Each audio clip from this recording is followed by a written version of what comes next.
काल झालेली गारपीट आणि त्यातच झालेला अवकाळी पाऊस अक्षरशः हाहाकार ओढून दिलेला आहे। मी सध्या धारूर आणि वडवणी तालुक्याच्या आतमध्ये आहे। चिंचवण हे गाव आहे। आपण पाहू शकतो की ज्वारीची अशा पद्धतीने ही परिस्थिती झालेली आहे।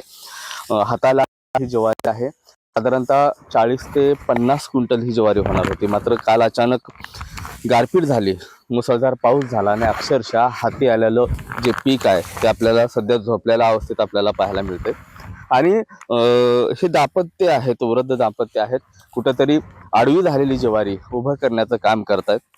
त्यांना आता ही आस आहे की काही ना काही यातून हाताला पीक लागेल। मात्र त्यांची ही आस भोळी बाबडी आहे असं म्हणलं तरी आता वावगं वाटणार नाही। बातचीत करण्याचा प्रयत्न करतो त्यांच्यासोबत। काय करताय? ज्वारी बांधित होत ना, आता काय करावं, आलं नशिबाला।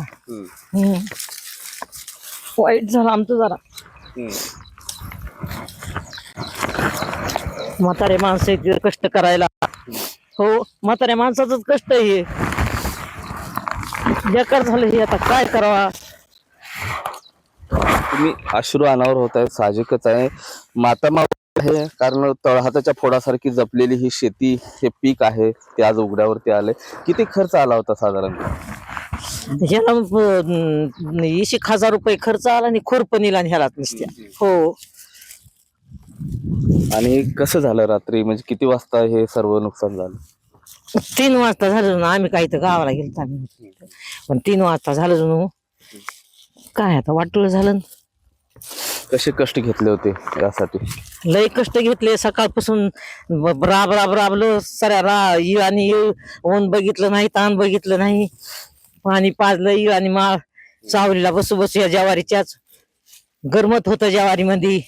हो, म्हाताऱ्या माणसानं पाणी दिलं ह्याला। हो, रडू नका तुम्ही।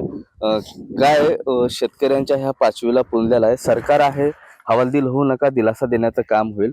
आता मग पुढे कसं करणार?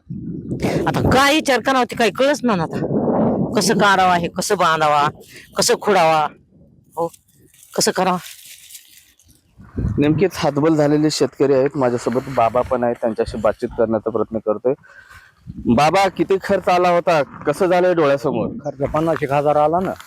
हो, 50,000 रुपये खर्च झाला असं ना ह्याला।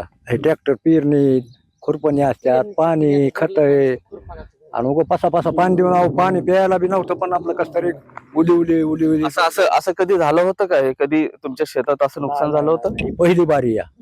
हो, पहिली बारी आपली व्हायची। आता काय मागणी आहे सरकारकडून? आता काय मागणी मागायला, आता त्यांनी काय देतील ते द्यावं लागेल। त्यांनी काय करते काय माहिती, आता द्यायला पाहिजे त्यांनी काय ना काय। हो, नक्कीच हातबल झालेलं हे कुटुंब आहे, शेतकरी कुटुंब आहे।